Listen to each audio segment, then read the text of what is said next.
গো বলো দেখি রাত্রি কেন কালো, আচ্ছা মাগো বলো দেখি রাত্রি কেন কালো, সূরজি মামা কোথা থেকে পেলেন এমন আলো, সূরজি মামা কোথা থেকে পেলেন এমন আলো।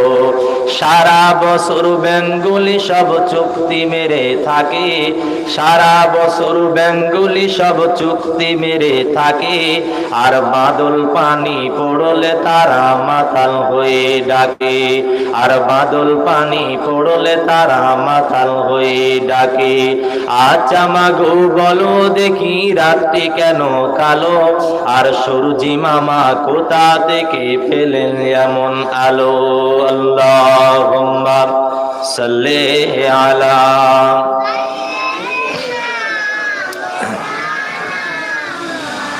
ওয়ালা আলি সাইয়্যিদিনা। বাঘের কেন বাচ্চা হয় মা 12 বছর পরে, বাঘের কেন বাচ্চা হয় মা 12 বছর পরে, সিংহ মামা রেগে গেলে কেশর কেন নাড়ে, সিংহ মামা রেগে গেলে কেশর কেন নাড়ে।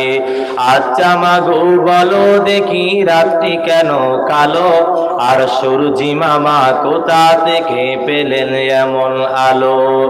আমগুলি সব দুধগুলি সব এমন সাদা, মরিচ কেন ঝাল, দুধগুলি সব এমন সাদা, মরিচ কেন ঝাল, আর আমগুলি সব পাকলে পরে কেন হয় মা লাল, আমগুলি সব পাকলে পরে কেন হয় মা লাল। আচ্ছা মাগো বলো দেখি রাত্রি কেন কালো, সূরজি মামা কোথা থেকে পেলেন এমন আলো। আল্লাহুম্মা সাল্লি আলা ওয়ালা আলি সাইয়্যিদিনা।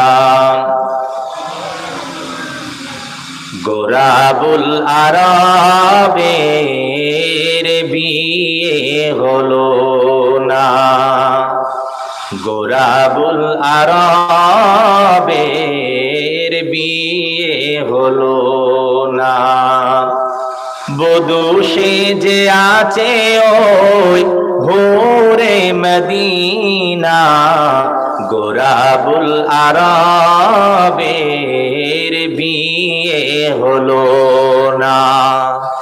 ওয়াজের শুরুতে আমরা যারা বসে আছি একটু উপলব্ধি করি, আল্লাহ নবী হাদিস শরীফের ভিতরে বলেছে, লা ইউমিনু আহাদুকুম হাত্তা আকুনা আহাব্বা ইলাইহি মিন ওয়ালিদিহি ওয়া ওয়ালাদিহি ওয়ান নাসি আজমাইন।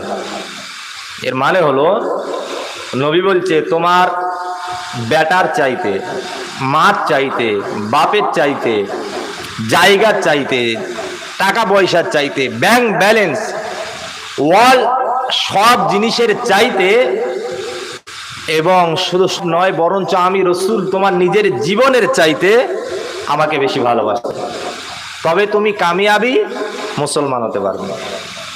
এখন এর ভিতরে যে কজন বসে আছে, আমরা যদি হাত তোলার কথা বলি যে কারা কারা আছেন একটু রসুলকে ভালোবাসেন, হাত তুলে দেখিয়ে দেন, তাহলে আমরা তো সবাই দেখিয়ে দেবো যে আমরা সবাই রসুলকে ভালোবাসি, তাই না?